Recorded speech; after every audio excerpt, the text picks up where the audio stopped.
Hello and good evening and welcome to this webinar on communications and stakeholders management.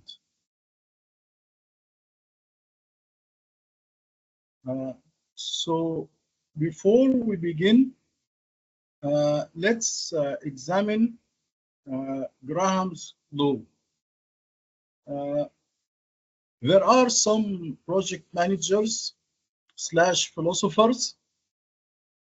Among them is Mr. Robert J. Graham, who is a professor, a consultant, and author of many books in the field of project management, focusing on people and effective communication. Most of these laws are intended to be humorous and to be used as barrier breakers or ice breakers, if we may refer to them as such. However, they still hold very well valid and rounded phrasing of critical project points to consider.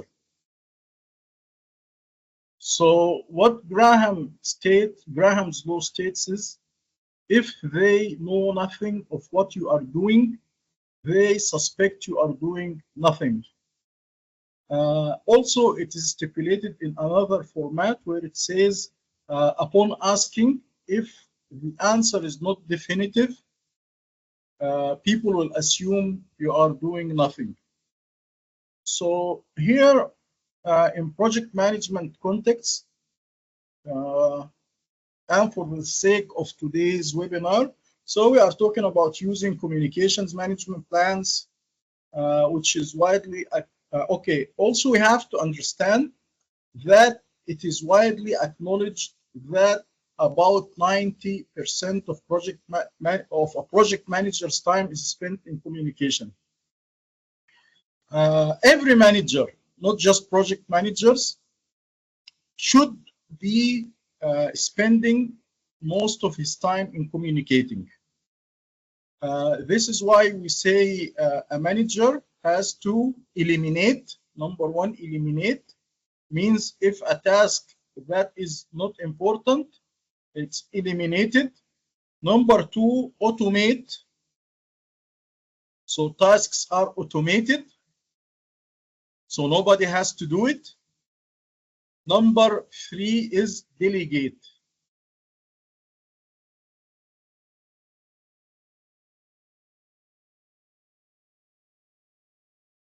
Okay. So the manager can free his time to spend almost 90% of the time communicating.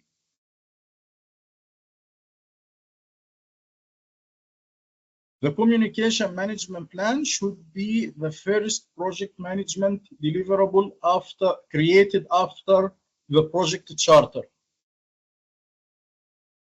So we are going to understand today why it is very important to address stakeholders engagement and communication management as a top priority in project management. And like I always say, a project manager is a meetings manager and facilitator in the first place. Big projects are managed in meeting rooms. So if a project manager cannot hold the fortress and hold his ground well inside meeting rooms and is very knowledgeable in meetings management, the project is going to suffer. So communications and meetings are key skills for each and every manager. However, meetings management is a top tier skills required by each and every project manager. Okay, so also we need to do what we also need to continuously do is we have to manage stakeholders and we have to always reset their expectations.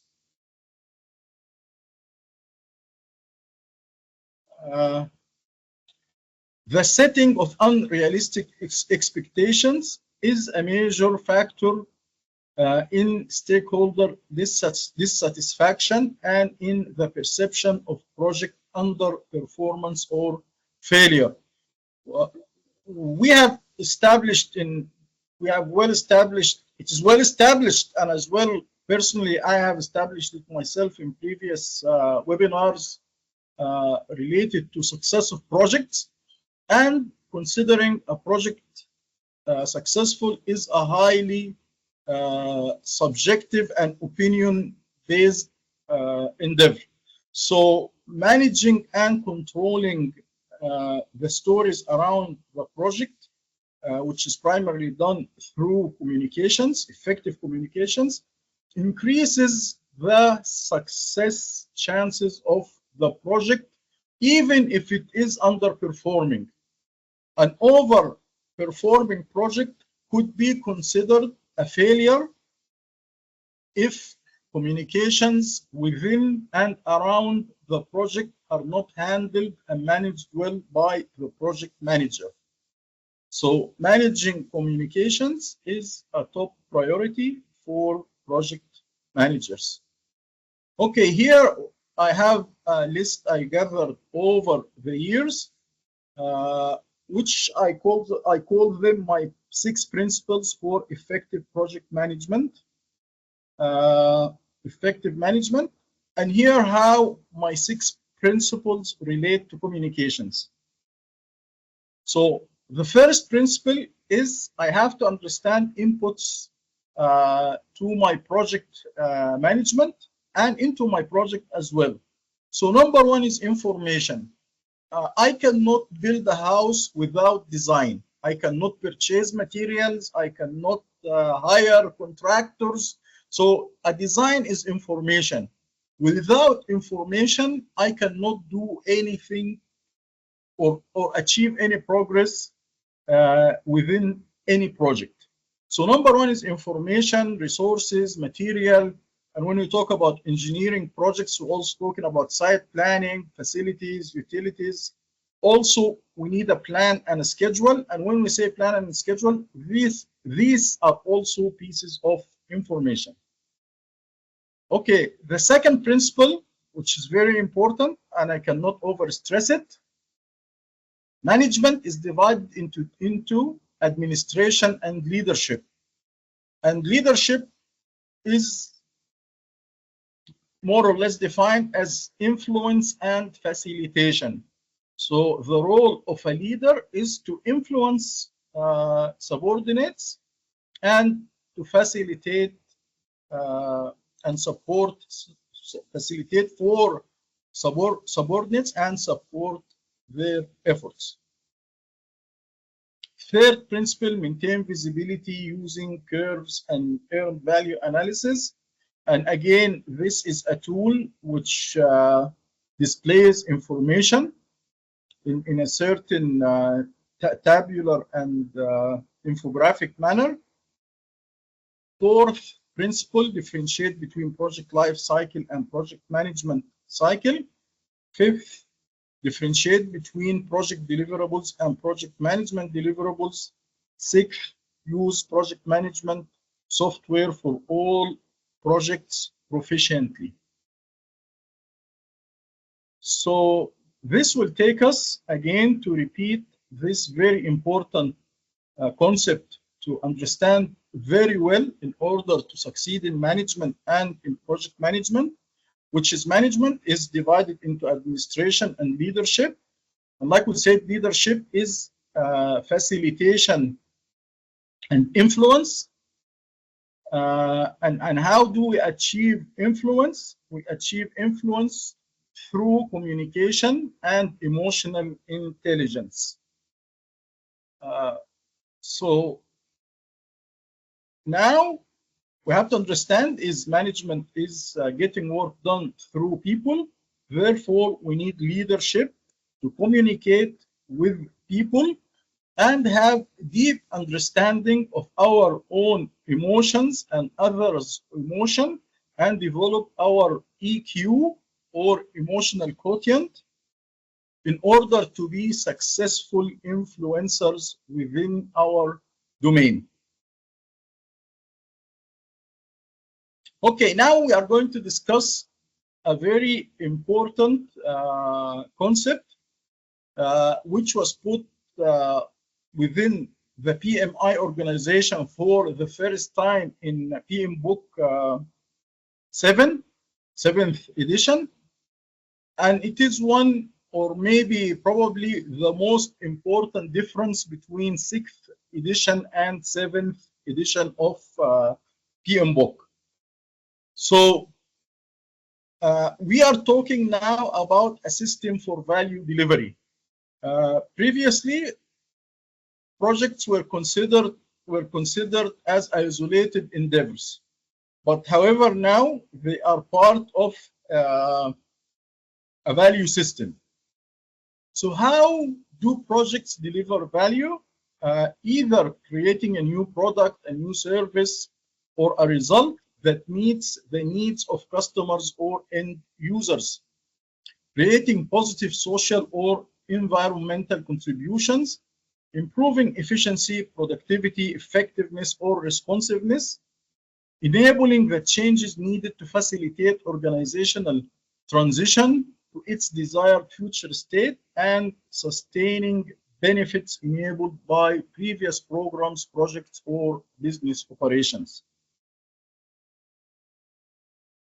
So what are a value delivery components? A value delivery system components are portfolios, programs, projects, products, and operations that can be used individually and collectively to create value. Working together, these components comprise a system of delivering value that is aligned with the organization's strategy. So such a system, we have external environment, which is, let's say, everything outside the organization, including the entire world, the universe, and of course the local or national context. We have internal environment, which is inside our organizations but outside our projects and programs, and we have our system of value delivery system, which happens inside internal environment and external environment, and affects and affected by our continuous operations within an organization. So what are the products of a value delivery systems? They are outcomes that support our strategic plans. Okay, so what does this have to do with our webinar for today? We have to understand, for a value delivery system to work, it must have an information and feedback system, which are shared consistently among all components, keeping the system aligned with strategy and attuned to the environment.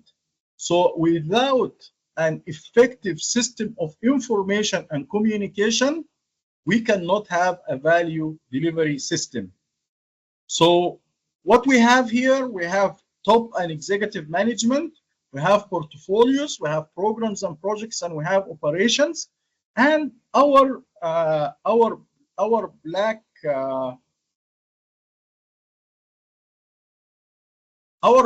arrows at the top are information flowing from senior leadership down to operations, and our gray arrows are feedback information traveling backwards from operations to leadership, from operations to projects, and so forth. So without an effective system of communication and feedback, we cannot have any endeavor succeeding, because like we said in the first principle of Dr. Akram's 6 principles of project management excellence is information. So information is a primary input to projects. So appropriate flow of information and continuous feedback and closed information loops to make sure our information is relevant and up to date has to be established. So we have information from senior management and we have information or feedback from operations back to senior management. Okay, so now it's time to address fundamentals of communications. Again, we cannot stress this enough. A typical project manager would spend up to 90% of his or her time in communicating. And we say it once again, a project manager needs to eliminate tasks that are unnecessary or automate tasks that are necessary, and tasks that are necessary and cannot be automated should be delegated to subordinates so that the project manager does not get his time consumed in routine and repetitive tasks, because the value of a manager or a project manager is actually achieved through communication. So unless our manager is communicating 90% of the time, he's just another employee. He's no longer a manager. So with whom should the project manager be communicating? This could be either project stakeholders or internally with the project team. So I am either communicating with the project stakeholders or internally with the project team. A project manager has to communicate in all directions. He has to communicate vertically up, vertically down, and sideways. So it's very, very important for a project manager to understand the landscape of his environment and of his presence within any value system, so that he can effectively communicate through all levels of the communication system. It's very important here just to always highlight this. When we say information is our social currency, so correct and accurate information for all parties I am communicating with as a project manager is my currency. So again, communicating 90% of the time requires me to do my homework. And what my homework includes? My homework includes accurate and relevant and up-to-date information, so that people welcome me to have communications with them. They see communication with me as valuable. How is it valuable? Because I share information and provide information. Also, I will only communicate with people who provide me with value in the form of information. So the objective of communication has to be established. The objective of communication has to be established. Therefore, I have to make sure I have a plan for communication, and I am not wasting my time. If I'm spending 90% of my time communicating, it means communication is my job. So again, when we say failing to plan is planning to fail, Unless I have a solid plan for communication, then my communication efforts are going to lead to nowhere. And if I'm spending 90% of my time doing things that lead to nowhere, then my whole job is going to nowhere. So we have a classical communication model here. We have a sender and we have a receiver. But the communication model does not end with the receiver. The communication model ends with receiver response, because I am not just communicating for the sake of communication. I am communicating to obtain a certain outcome from my receiver. So I have planned my communication. I selected my message carefully. I used a reliable coding technique, and I used an appropriate transmission method, and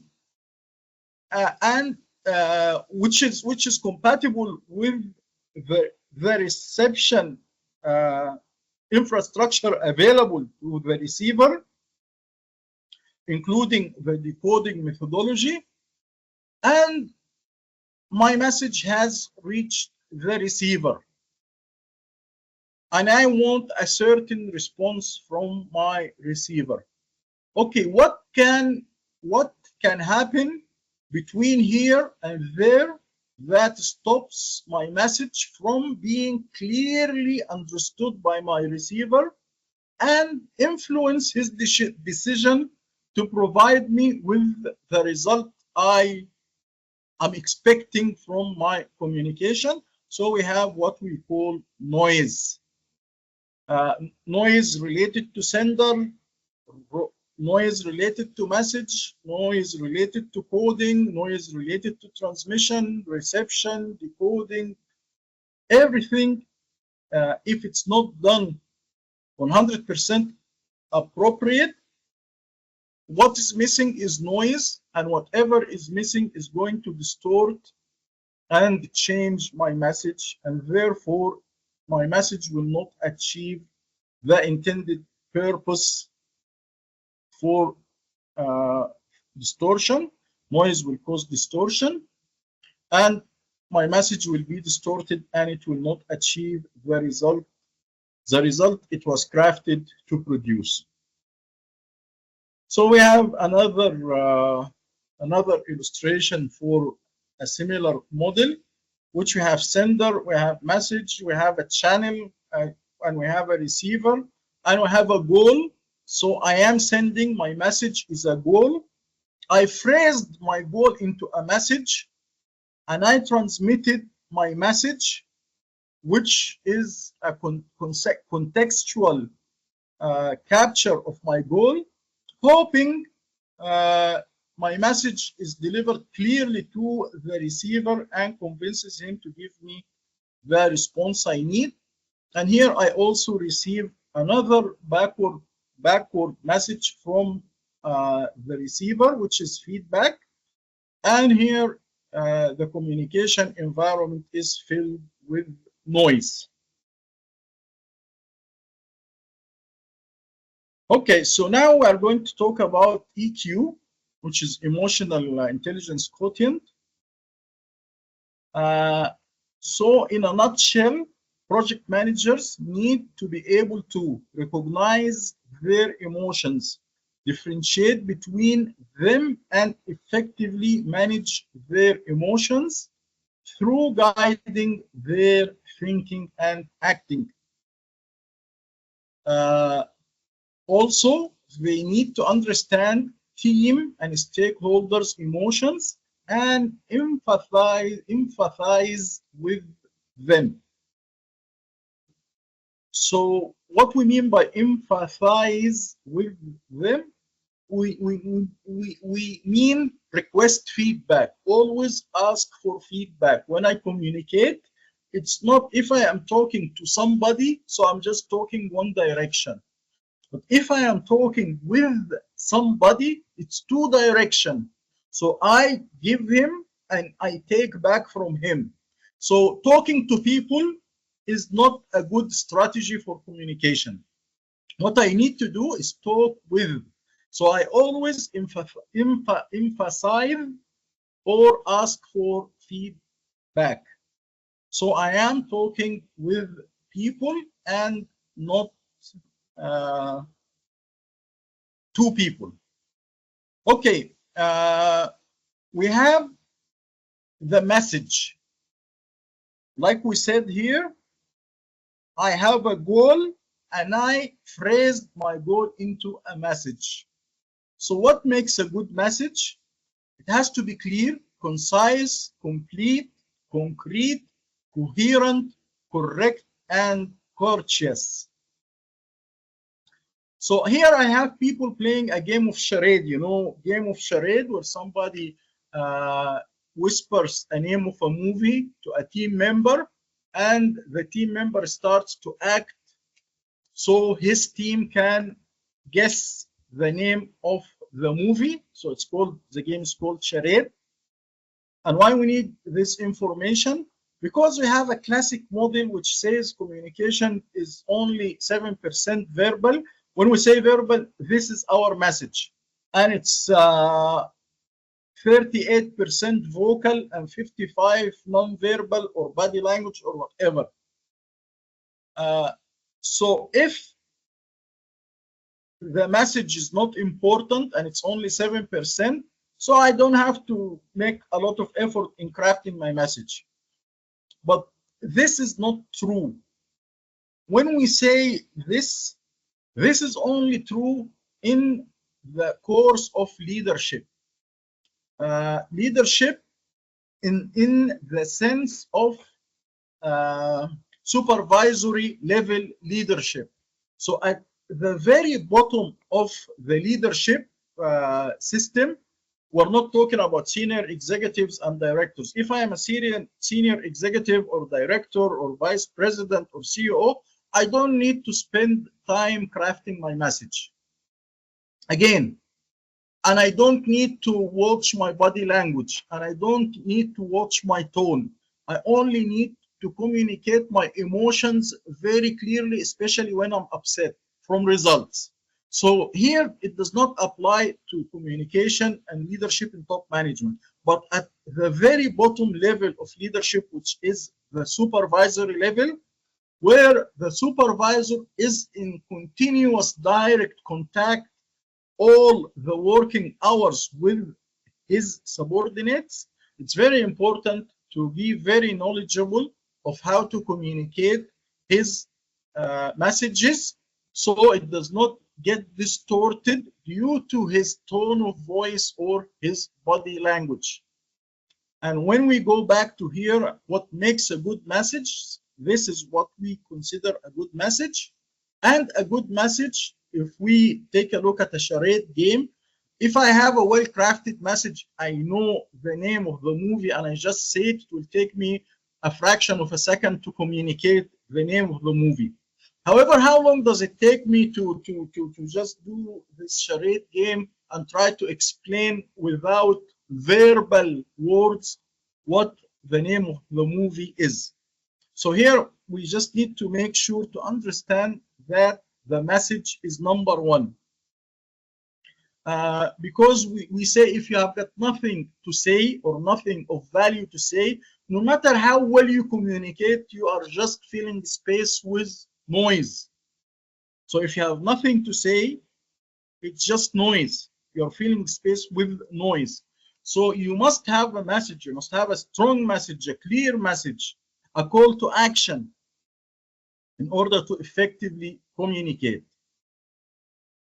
Another fundamental point to consider when planning communication is communication channels. So we have a law that states that the number of communication channels are n number of people multiplied by number of people minus 1 divided by 2. And when we divide it by 2, we mean each channel is two-way. It's a two-way channel, going and coming. So here, if we have 3 people, we have 3 channels.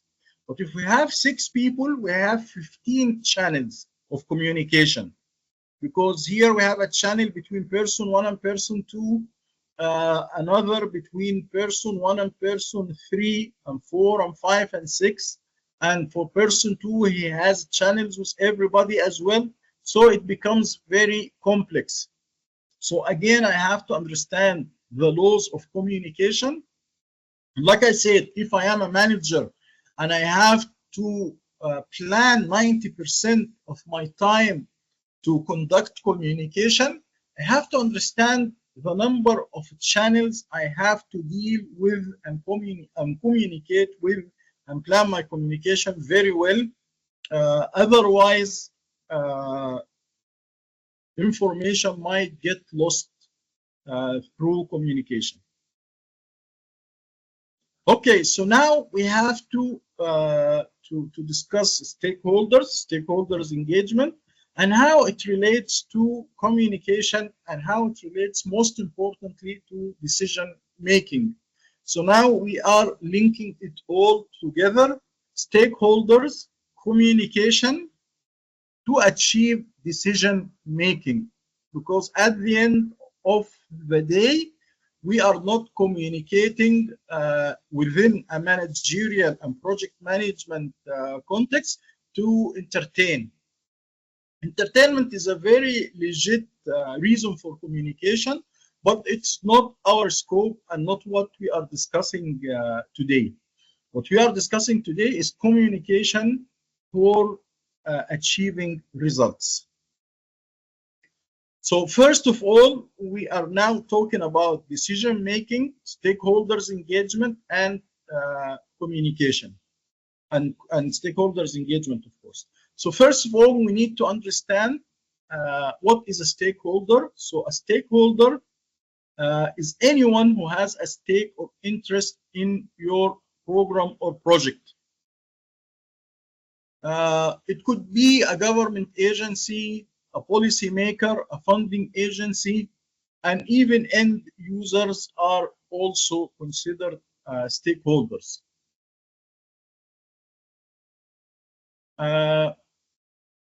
So this is what we really mean by stakeholders. Anyone who has an effect on the project or could be affected by the project's outcome is a project stakeholder. So everybody who has anything to do with the project is a project stakeholder. For example, government agencies, beneficiaries, policymakers, funding agencies, providers, implementers, contractors, subcontractors, civil society, researchers, monitoring and evaluation specialists,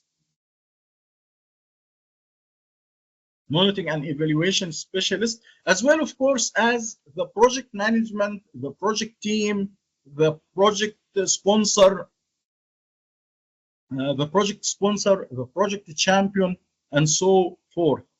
They are all project stakeholders. So a stakeholder can be internal or external to an organization or agency. Stakeholders are affected by the outcomes of a project or initiative. Also, they could be having an effect on the project. So stakeholders provide guidance on the progression of a defined scope of work, for example, a subcontractor. So stakeholder engagement is the use of stakeholders as participants in a collaborative process that guides the creation and execution of a defined scope of work. So now, how do we select stakeholders? We have to ensure multiple levels of an organization are represented in the stakeholder group. Include a variety of viewpoints to contribute to comprehensive and responsive decision making. Seek stakeholders who can help the group achieve the benefits and desired outcomes of the initiative. So here we are talking about a very special form of stakeholders. We are talking about stakeholders who are important to our project and their effect on our decision making matrix. So planning my stakeholders engagement and selecting my stakeholders engagement. For example, if I have a government agency, that is an important stakeholder. For example, if I am building a hotel, the civil defense or the fire department is a very important stakeholder agency. So here I have to involve multi-levels of this organization because, for example, the electricity department might have a very different demand from, for example, the boiler department and the kitchen department within the civil defense organization. So if I only contact one part of the civil defense, I will get his requirements and I will not get the requirements of the other parties. And later on, after I finish my project, I discover that it is not in compliance with the civil defense code because I did not consult different entities inside the selected organization.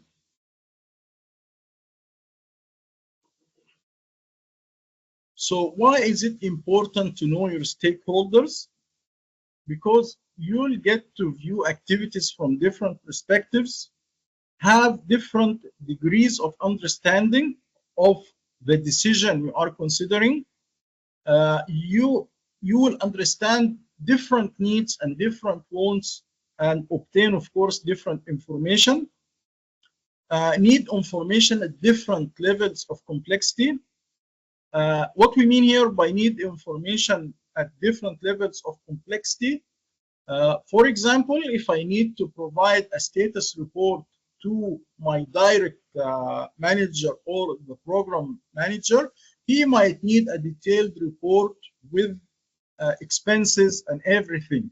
But if I am providing a summary report to our CEO, for example, he only needs to know percentages, how much money percentage spent, how much percentage left, how much percentage of work achieved, and how much percentage of work remaining. So the level of detail information and complexity of information will vary according to who is receiving this information. So like I said, if I do not craft my message well, so if I send the long report to the CEO, he's not going to read it and he will think my brain is not right. And if I send the short report to my direct manager, he will think either I'm cheating or hiding something because this is not what he is looking for. So again, I have to understand my stakeholder and I have to understand what kind of information is required by a certain stakeholder. And also I have to understand that there are different intensities of interest in the project for different stakeholders. Also influence, because different stakeholders have different influence on the course of the project. So what we mean by different influence, they have different roles in the decision-making process. What are the benefits of engaging stakeholders? Promotes buy-in and ensures multiple voices are heard on key issues. Provides creative and collaborative group problem solving. Broadens the reach of the work. Supports effective implementation and sustainability. We have indirect stakeholders, for example, like we said, it's non-governmental organizations, professional associations, religious leaders, journalists, media, private sectors, businesses. So the activity of stakeholders identification is a very important activity. So it needs identification and analysis. And what this is a generic tool. The fishbone diagram and the 5M methodology is a generic tool for analysis. So again, I can use 5M to analyze my stakeholders. And once my stakeholders are identified, I can take each and every one of these stakeholders and identify further. What's an important takeaway here is 5M methodology is a very, very, very important skill for all managers and project managers and everybody to master very well, and it should become a second nature to every key and senior member of any organization. It becomes a second nature to visualize and assess everything through a matrix of 5M.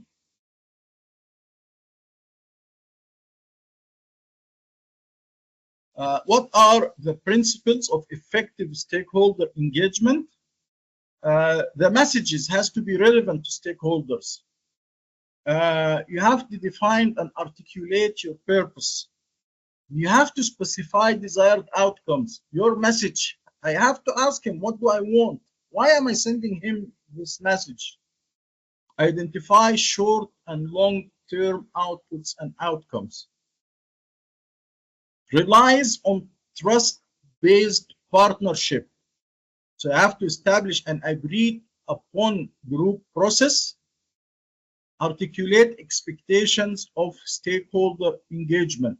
So the same way we have a project charter, we have a team charter, we have, or we should formulate what is kind of stakeholders engagement charter, which is what we refer to as stakeholders engagement plan. So emphasizes effective communication. So you have to establish consistent, responsive methods of communication. Ensure accessibility of information to all stakeholders. Address conflicts or dilemmas. Requires shares ownership of problem solving. Ensure all voices are heard. Provide timely, reflective, and responsive decision making. Define the scope of stakeholders' decisions.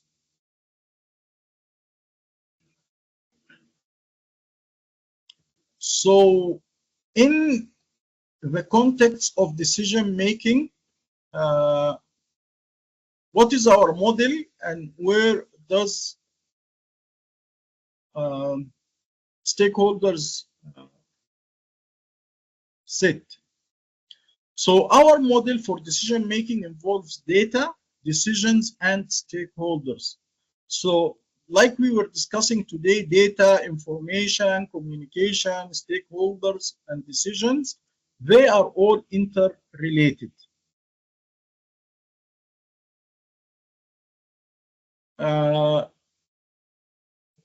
So now let's talk about the role of stakeholders.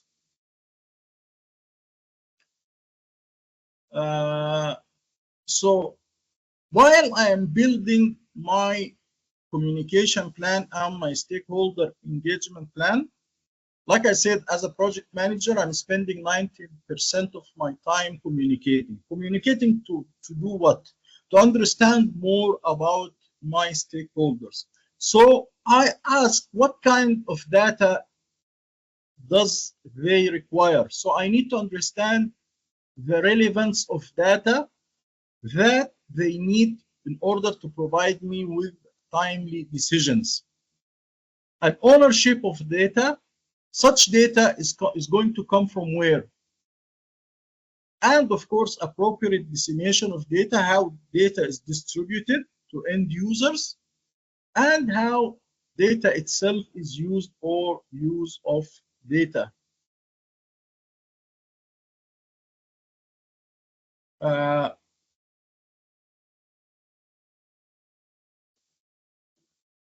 So, like we said, we have to analyze our engagement to identify who are stakeholders, sorry, and we have to identify who our stakeholders are.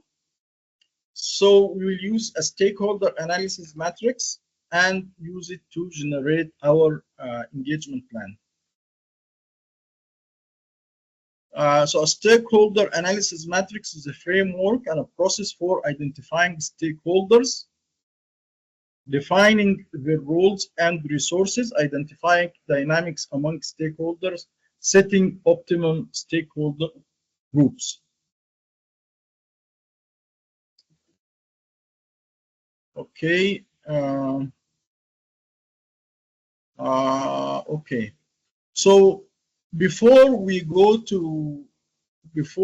here to analysis, when we talk about data usage, we have to understand that data has got producers and has got users.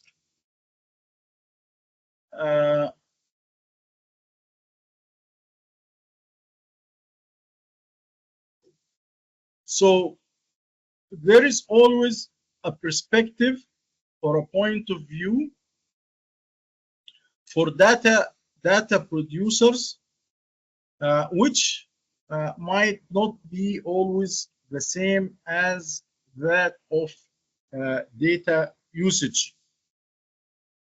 So by ensuring stakeholder involvement in the data use process, you can tailor data collection and use efforts to the specific needs of the stakeholders, thus increasing the relevance of the data use activity to local needs. Ownership of data is built so that when data-informed decisions are made, the necessary buy-in exists to move the decisions forward. Stakeholders' involvement strengthens the information cycle and highlights the value of data to program improvement. When stakeholders understand the data they are using, it increases the relevance and ownership of the data, as well as the appropriate dissemination, which in turn increases the use of data.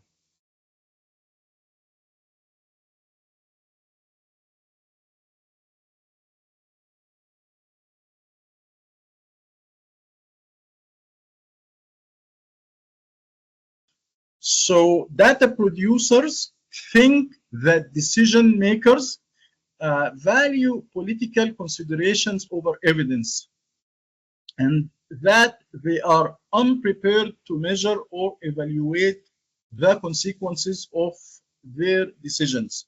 While decision makers or data users think that researchers and monitoring and evaluation specialists lack responsiveness to priorities, favor numbers, jargon over transparent communication, and that they prefer written reports to face-to-face conversation. So again here, the role of the project manager, who is somebody who's spending 90% of his time communicating, is to clarify and streamline this process as much as possible.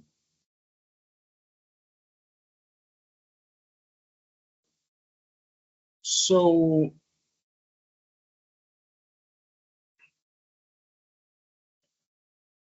here is an example of a stakeholder analysis matrix, which is more or less generic, and which we can find in all references in textbooks.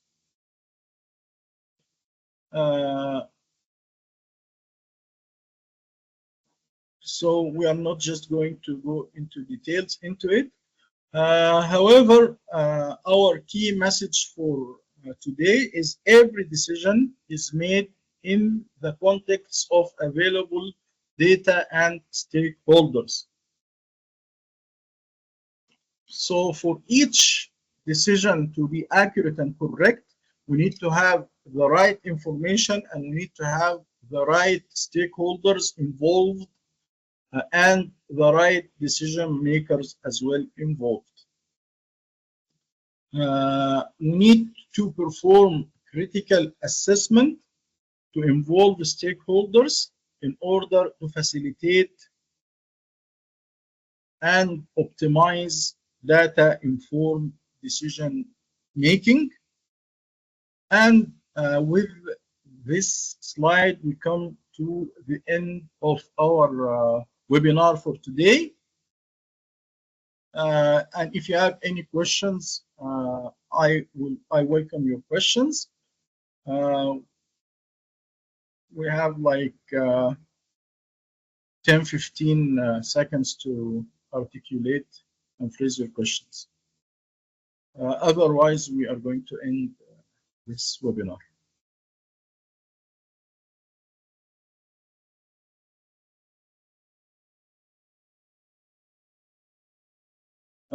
Please ask your question directly, Suhaila.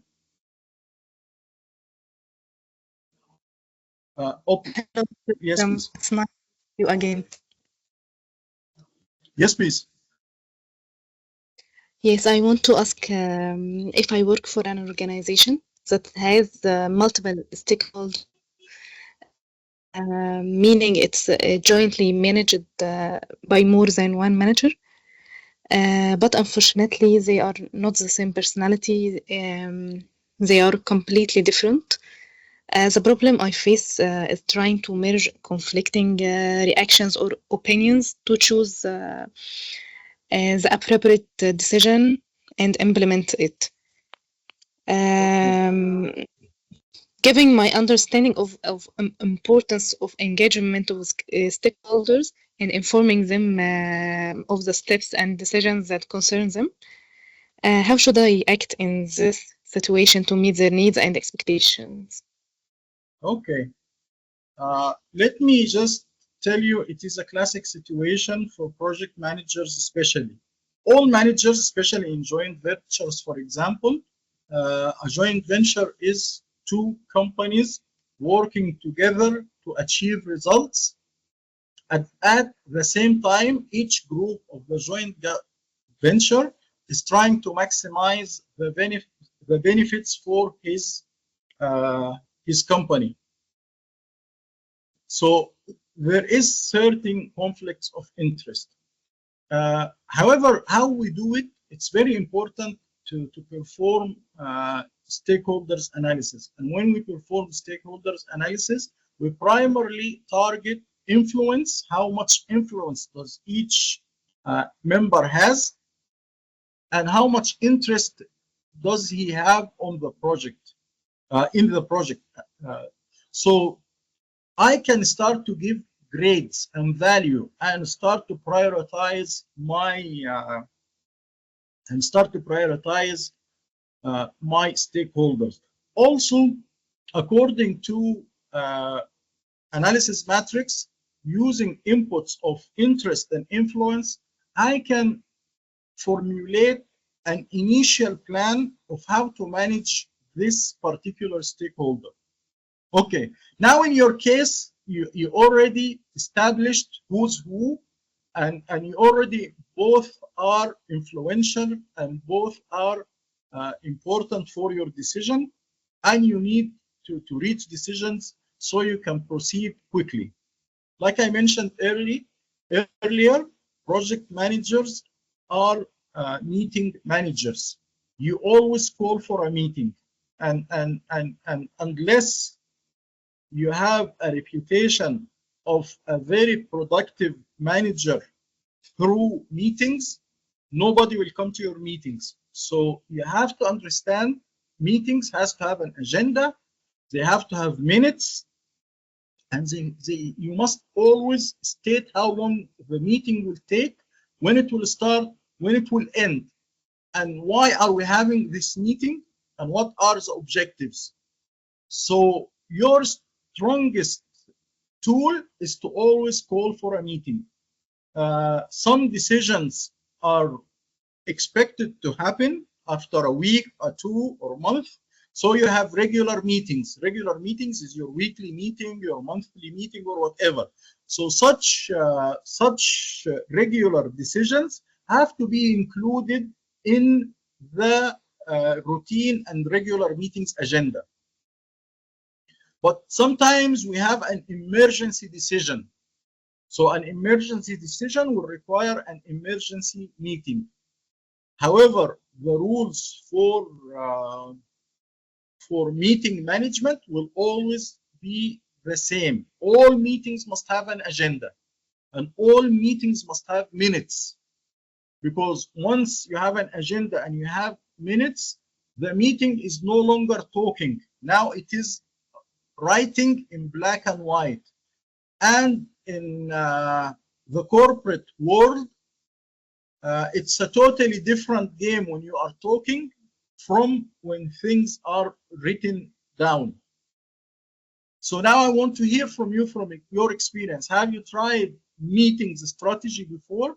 And what kind of strategies you tried and didn't work before?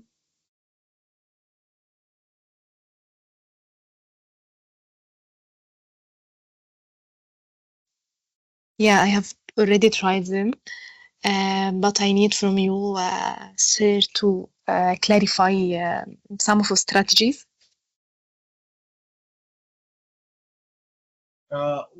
For example, what do you mean by some strategies? You asked me if I have implemented any meetings. Yes. Like if I use Shikawa diagram, root cause analysis, McKinsey framework, strategies like this. No. I mean other communication strategies. Now we want to reach decisions. When we are talking about reaching decisions, we are primarily talking about communication to reach certain decisions. So this is actually what we were discussing today. Starting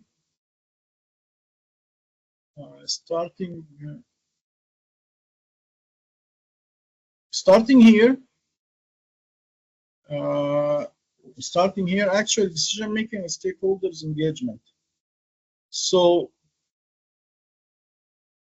we have to select our stakeholders. We have to understand our stakeholders, and we have to engage stakeholders.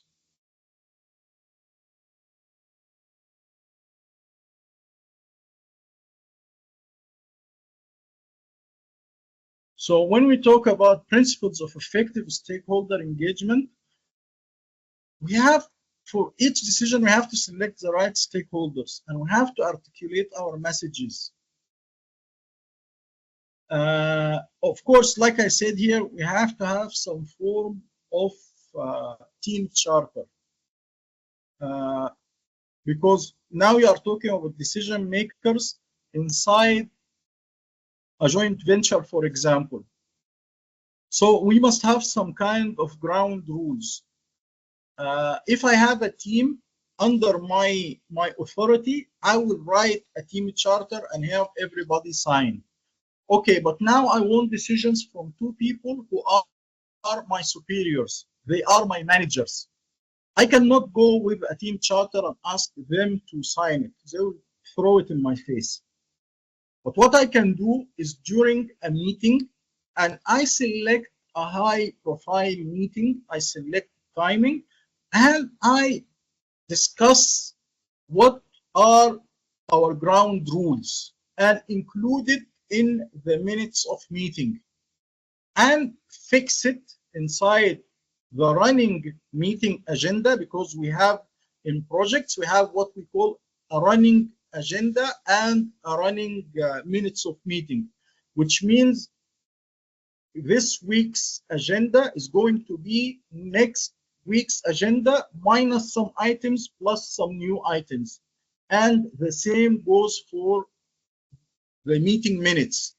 So this week's minutes is going to be next week's minutes plus updates, and some points are no longer relevant, we subtract, and other points which are still relevant, we continue with them, as well as we add new items to our agenda.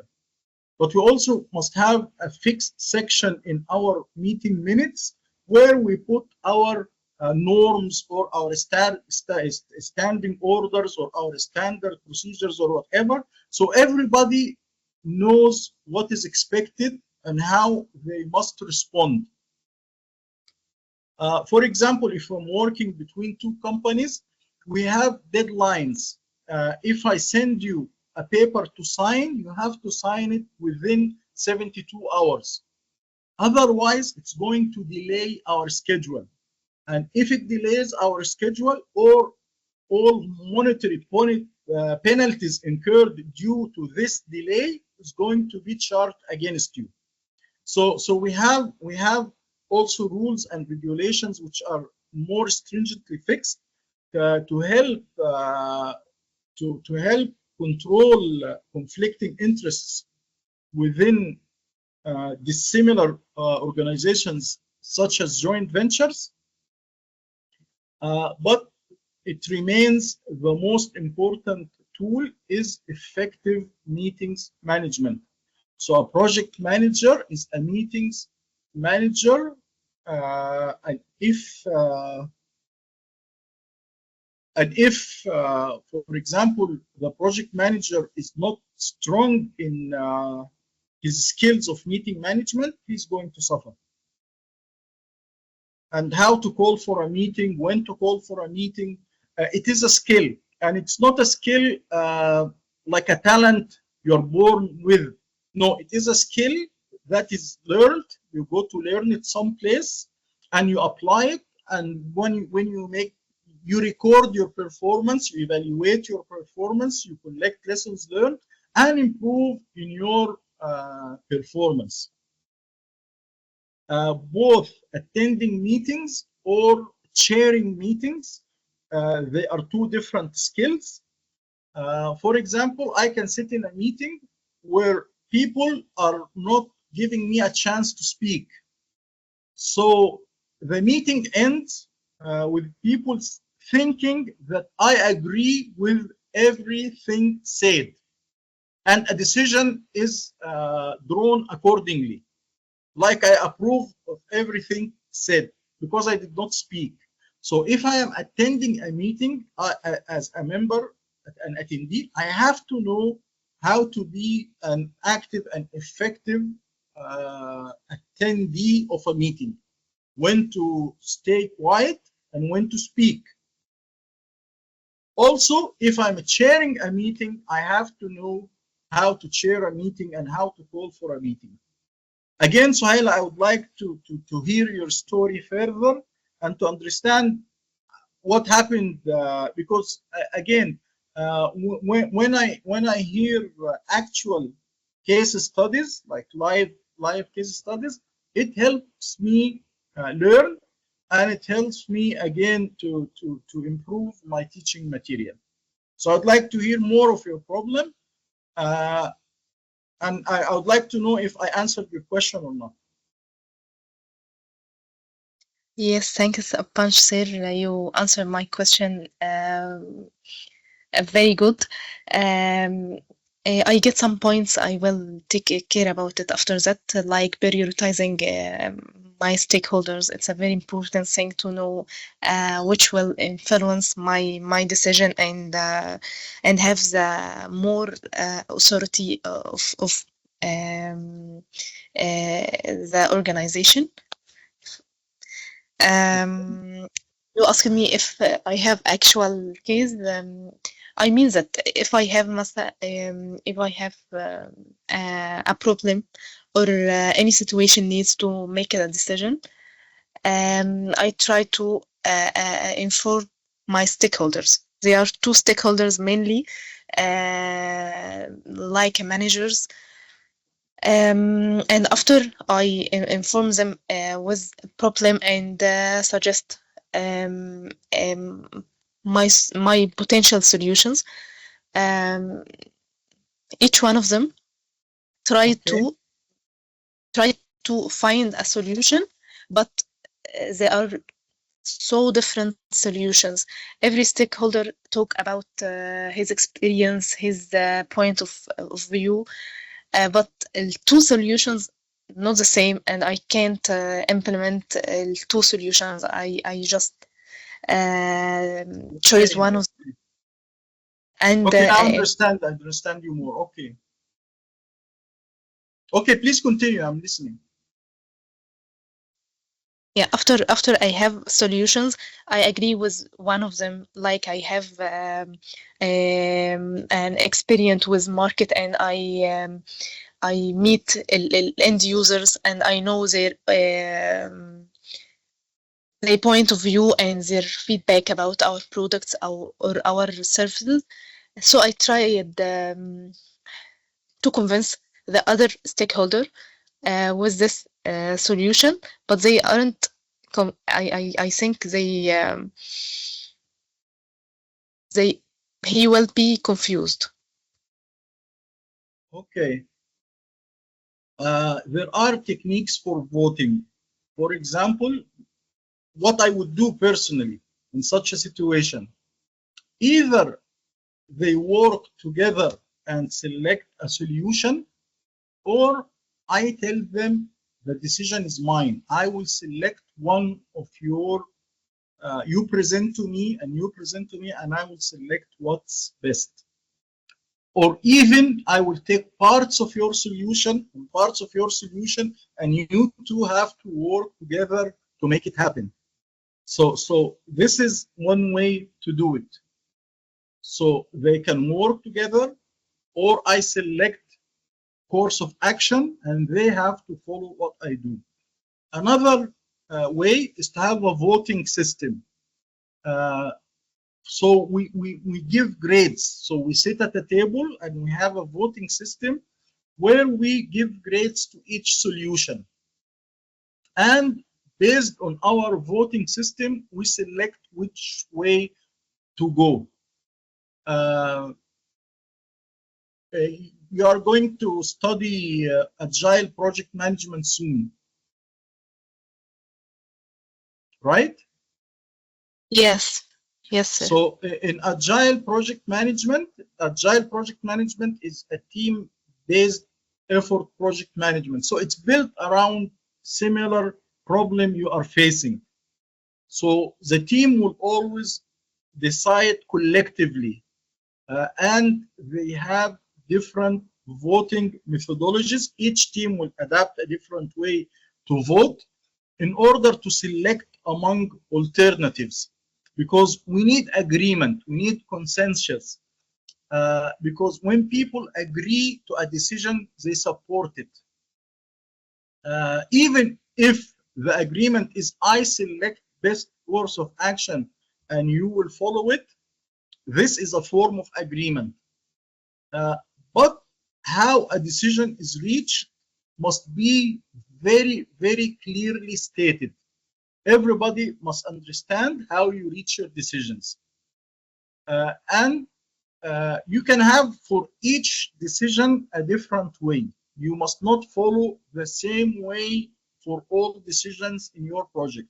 For a certain decision, you will say, I will select. For another decision, you will say, you two sit together and give me an answer. Another decision, we will vote. So it is on a decision by decision basis, but as I understand, you have the lead here. You are the boss and they are your subordinates. It's not like you are in a joint venture, for example, you are the project manager and you're trying to get money. So half the money will come from X company and the other half will come from Y company. So unless you get all of it, you cannot do your project. So this is a kind of conflict of interest we have been discussing by bringing them in a meeting and such. And such contexts actually. But now you are the decision maker, and you have problem to have your team agree on approach. So here you have to explain to them the process of how you will reach a decision concerning this particular subject or issue at hand. Am I answering you correctly, Suhaila? Yes, thanks so much, sir. I'll Okay. definitely make to apply them immediately.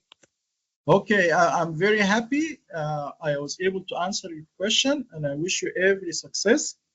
And if you have any other questions, please bring them on. And if you have new feedback, you try something and it makes you a big problem, come and complain to me. And if it works, please tell me. So I again update. You see, you always talk about feedback. When I get feedback from you, I will update my knowledge. Thank you very much for your question.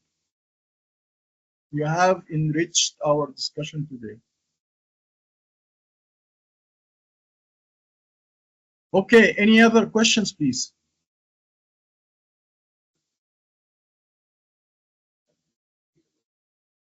Okay, so now we have officially came to the end of our webinar today. I thank you very much for your attendance and wish you a very, very pleasant remaining of your evening or night.